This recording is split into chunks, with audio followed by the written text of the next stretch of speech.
মানে আপনি কেন আসলেন, এটা হইলো আপনার অপরাধ। আপনি বিদেশ কেন আসলেন? আপনি 15-20টা কাজ না আসে কি কেন বিদেশে আসলেন? এটা হইলো আপনার বড় অপরাধ। আপনি এইটা পারেন না, লে ওইটা পারেন না, লে ওইটা পারেন না, লে। আসসালামু আলাইকুম, কি অবস্থা সবার?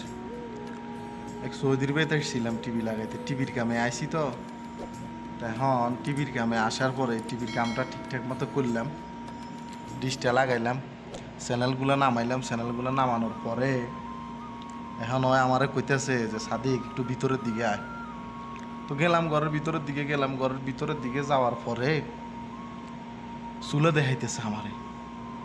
ওই যে ইলেকট্রিক গ্যাসের চুলে যেগুলো আছে এগুলো দেখাইতেছে, কয় যে এটা একটু সাইতে পারবি, যে এটা একটু ঠিক করে দিতে পারবি। আমার হরমা কইতেছে যে এটা সমস্যা দিতেছে, মানে হের বউ কইতেছে যে এটাতে একটু সমস্যা দিতেছে, এটা একটু ওরা দেখা। এইটা আর কি, বাকি কথা কইতেছি একটু পরে। যাক, ভদ্রলোক আমারও বসায় রেখে বলতেছে যে তুই এখানে একটু রেস্ট কর, আমি আসতেছি। তার মানে ভদ্রলোক বাড়িতে আর কি কি কাজকর্ম বাকি আছে এগুলো সবগুলো দেখতেছে আর কি, যে কি কি কাজকর্ম আমার দিয়ে করানো যায়। এই যে এখানে একজন ভদ্রলোক বসে আছে, তো ভদ্রলোকের জিজ্ঞাইলাম যে ভদ্রলোক আপনি কি কাজ করেন? পুলিশে চাকরি করেন না কোন জায়গায় চাকরি করেন?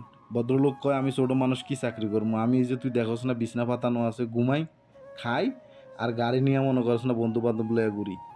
তো এখন মনে করেন কাজ করতে আইসি না, মা গো মা, কি রোদ, কি রোদ রে বাবা, চোখ দেখা যাননি, দেখা যার। তো কাজ করতে আসছি, মনে করেন যে ওই যে যেটা ইত্তেফাক করে আইসি যে কাজ করবো, টিভির কাজ 50 টাকা বা 60 টাকা দিব, ওইটাই ঠিক আছে, ওইটা ঠিকঠাক মতো দিব। এরপরে যদি কাজ যদি 10 কানও করি টাকা দিব না। কাজ 10 কান করলে 10টা মিলিয়ে দিব হইলো 20 টাকা। এটার লাগে মনে করেন যে ভিডিওটা করলাম আর কি, যে আসলে যে এখানে একটা কাজ শিখিয়ে এলে কোনো খানা নাই, এক কাজের কোনো খানা নাই। কাজ শিখিয়ে দেবো অনেক, 10-15টা কাজ আপনার জানা লাগবো। কারণ তো হইলে আপনি একটা কাজে যখন ওর বাড়িতে যাবেন তখন হয় আপনারা কবে এটা জানস, তুই এটা জানস, কত কাজ হয় আপনারা দেখাবো। আপনি মনে করেন যে একটা কাজে যখন গেছেন দুনিয়ার কাজগুলো সবগুলো আপনারা দেখাবো। সাদিক, আমার এই যে এইটা নষ্ট হয়ে গেছে, একটু দেখতো, তুই পারসনি? সাদিক, আমার ওইটা নষ্ট হয়ে গেছে, একটু দেখতো, তুই পারসনি? এখন মনে করেন যে আপনি কইলেন যে সাদিক এটা তো আমি জানি না, আসলে এটা আমার কাজ না। মানে আপনি কেন আসলেন, এটা হইলো আপনার অপরাধ। আপনি বিদেশ কেন আসলেন? আপনি 15-20টা কাজ না আসে কি কেন বিদেশে আসলেন? এটা হইলো আপনার বড় অপরাধ। আপনি এইটা পারেন না, লে ওইটা পারেন না, লে ওইটা পারেন না, লে।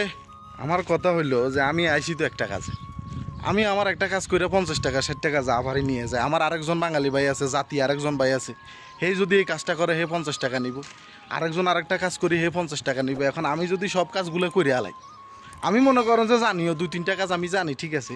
এখন আমি যদি করে আলাই তাহলে ওই লোকগুলো কিনবো, ওই লোকগুলো বিদেশে আইসে টিয়া কামানো লাগে না? ওরাও তো মনে করেন যে বিদেশে আইসে টিয়া পয়সা কামাইবো, বাড়িতে টিয়া পয়সা পাঠাইবো, এটার লেগে ওরা আইসে না। আমি যদি সবগুলো করে 20-30 টাকা কামাইয়া লইয়া যাই, তাহলে বেড়াগুনা বয়া বয়া কী করবো? ওই বেড়াগুলার কী কাম সৌদি আরব আইয়া?